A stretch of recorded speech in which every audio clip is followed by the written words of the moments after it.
after those three, instead of Garrett Wilson being the best player in NFL history, but we'll get to that another time. We touched on this a little earlier. I mean, the Bills have looked so good that it is almost as though no one can play with them. Right. This is an interesting measuring stick game, isn't it, for the Dolphins? There are no moral victories, but if that's a game late in the fourth quarter, which no one else has given Buffalo so far this year, maybe even that says something about the Dolphins. Absolutely. I think that they are a legit contender in the AFC. They are legit contenders. I will say two things that you want to see. And McDaniel, their head coach and offensive coordinator, they need to develop a more physical run game to couple with those receivers. Yep. But again, those guys going down the field, get the ball in their hand, yards after catch are absolutely incredible. Neek's face was just priceless. Have you ever found a problem in your life that you did not think running the ball was the solution for? Very few. Very few in life. That's an offensive lineman mindset. Bro. It's a simple life. You know what I mean? You don't have to overcomplicate things. The pandemic would have ended sooner if we had just run the ball. I mean, come on. I mean, simplicity works. Y'all trying to overcomplicate life, right? If you're better at this, you're going to be better at everything. I'm just trying to help you out. What you're telling us is that a team that has Jalen Waddle and Tyreek Hill on it needs to run the ball. Yeah.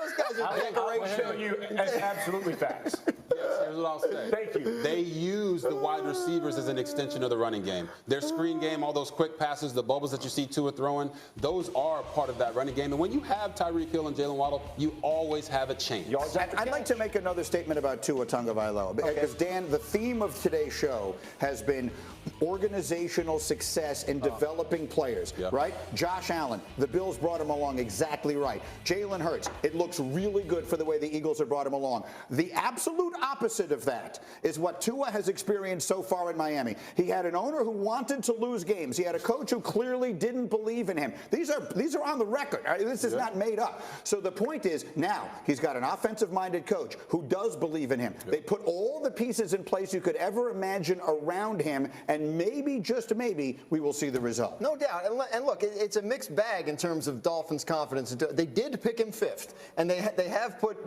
pieces around him. As you said, this is not a team that's confident. It is. It's nice to see. It's fun.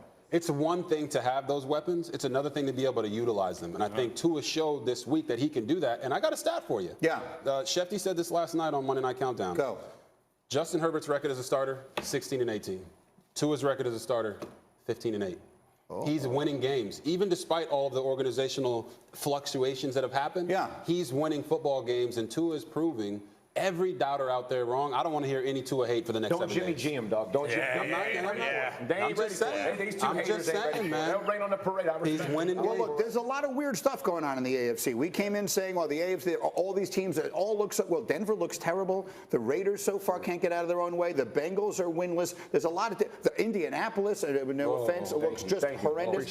My point is, like, there's a little bit of up is down in the AFC, and there is room for a team like the Dolphins to sneak in there and stun the world, isn't there? I absolutely think so. And we talk about how the modern NFL is very high scoring. They can score with anybody. Yeah. And they don't have, as good as McDaniel is at scheming, they almost don't have to scheme sometimes. When you have certain guys that are just quicker, faster, and better than people, sometimes the scheme is get it to 10. Yeah. Keep throwing it to 17, and something good's going to happen. As a DB, I can tell you, there's only so many times you can stay close to them, only so many times you can tackle somebody like that before they break one. How is that any different than the Bills? Throw it to Stephon 12 for $148, 3 touchdowns. Like don't overcomplicate it. I mean, keep it simple. You're right. As long as you don't waste plays handing the ball off to people when you got aliens on the edge. Exactly. Yeah, let's hand it in the middle. And yet, funny, it's a flip side. We talk about Mahomes talking about how without Tyreek, he's going to go through progressions and go through the reads and whatever, because he used to just air it out to Tyreek. And then the flip side is Tua's down there going, wee! He's just airing it out to Tyreek. I respect it. Grimes got himself going. There you go. I'm going to say that was a moment you're going to live to regret. Saturday's got it. You know what, it occurs to me, Graziano, you were here with me on the Friday morning right after their first game. And I said to you, the one question we had about Buffalo coming in, and maybe about Allen, was with the departure of the offensive guru and Josh Daboll, who's now coaching the Giants, and awfully well, it seems. would he take a step backwards? And he seems to have answered that question too. He has, but think about Buffalo. You talk about organizational success. Brian Daboll leaves to coach the Giants. He's been the offensive coordinator the first 4 years of Josh Allen's career. But Ken Dorsey had been the quarterback's coach for 3 of those years. Yeah. And they elevate him to offensive coordinator. He learned under Daboll. He's got talent. He knows he and Allen have a fantastic relationship. And so there's trust there. So it's not just developing the quarterback, which they've done obviously brilliantly. They develop coaches, like the entire organization. People are going to continue to get hired from this staff. I swear one of these times Leslie Frazier is going to get a real look. I'm telling you, it'll happen. But cross your fingers. Because people want a part of what's going on there, and they're doing it the right way. So here's the problem with the Bills. They're so good. I can't think of questions to ask. I don't know how to try and figure out where the conversation goes. Maybe it's this. Jeff, Saturday, you have that palatial estate. Your wife is here visiting today, so she's not going to like it if you bet the house and lose it. I'll tell you that right now. The Bills or the field in the AFC? All in on the Bills. All in. Listen, I picked them preseason. This team. Not only is their offense, and we talk about Josh Allen and Stephon and Diggs, like all of it is deserved. Their defense and the addition of Von Miller coming over on the defense, he closes drives and he closes games. And I'm telling you, from an offensive perspective, when you have that type of player that when the game is on the line, he can impact it. It shakes up the entire offense. I respect the way they do, and Coach McDermott, Sean McDermott, done a great job. Not only are they tough physically, they are a mentally tough football team, and they understand. They gave one away last year. They're still upset about that, and now they're making their way this season. You said he closes games. When you have an offense that's as high-powered as the Bills have, it's important to have a guy like this because the team's going to be trailing. They're going to be dropping back to pass. Von Miller's going to be coming off the edge, and it doesn't seem like they're going to be able to stop what Stephon Diggs is doing. He's doing genuine dances in the end zone, and I guarantee you that game started at 7 and it was over by 9 o'clock. You know what you're talking about. Paige and you. Yeah, I'll pretend I do too.